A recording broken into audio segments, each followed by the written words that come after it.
Navratri day 3 special khova coconut sandwich.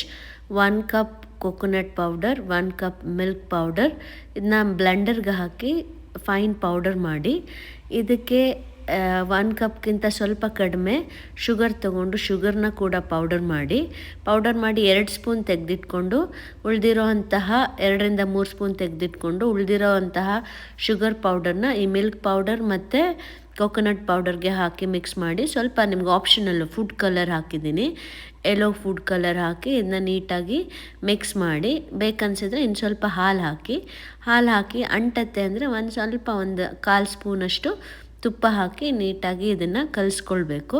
ಇನ್ನೊಂದು ಪಾತ್ರೆಯಲ್ಲಿ ಸ್ವಲ್ಪ ಡ್ರೈ ನಟ್ಸು, ಫ್ರೂಟ್ಸು ಗೀನಲ್ಲಿ ಒಂದು ಅರ್ಧ ಸ್ಪೂನ್ ಗೀನಲ್ಲಿ ರೋಸ್ಟ್ ಮಾಡ್ಕೊಳ್ಳಿ. ಆನಂತರ ಒಂದು 25 to 50 ಗ್ರಾಮ್ಸ್ ಅಷ್ಟು ಖೋವಾ ಹಾಕಿ ಫಿಲ್ಲಿಂಗಿಗೆ, ಸ್ಯಾಂಡ್ವಿಚ್ ಫಿಲ್ಲಿಂಗಿಗೆ. ಆಮೇಲೆ ಇದಕ್ಕೆ 2 ಸ್ಪೂನ್ ಸಕ್ಕರೆ ತೆಗೆದಿಟ್ಕೊಂಡಿದ್ವಲ್ಲ, ಅದು ನಿಮ್ಗೆ ಎಷ್ಟು ಸ್ವೀಟ್ ಬೇಕೋ ಅಷ್ಟು ಹಾಕ್ಬೋದು. ಹಾಕ್ಬಿಟ್ಟು ಈ ಡವ್ ರೆಡಿಯಾಗಿದೆ.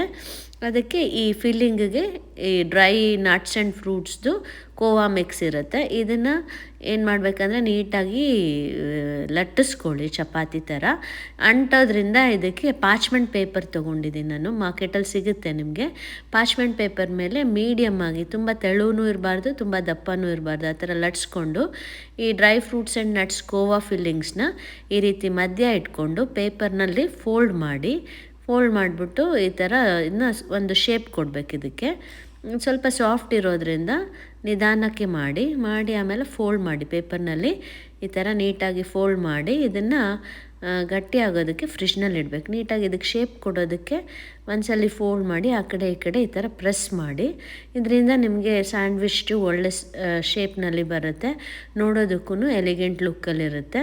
ಕಟ್ ಮಾಡಬೇಕಾಗತ್ತೆ, ಆಮೇಲೆ ನೋಡೋದಕ್ಕೆ ಕಟ್ ಮಾಡೋದಕ್ಕೆಲ್ಲ ಈಸಿ ಆಗುತ್ತೆ. ನೀಟಾಗಿ ಈ ಥರ ಶೇಪ್ ಕೊಟ್ಟು ಇದನ್ನು ಫ್ರಿಜ್ನಲ್ಲಿ 1 hour ಅಥವಾ 2 hour ಇಟ್ಟು ನಂತರ ತೆಗೆದು ಈ ರೀತಿ ಸ್ಮಾಲ್ ಪೀಸಾಗಿ ಕಟ್ ಮಾಡಿದ್ರೆ ನಿಮಗೆ ಕೋವಾ ಕೊಕೊನಟ್ ಸ್ಯಾಂಡ್ವಿಚ್ ರೆಡಿ ಆಯಿತು.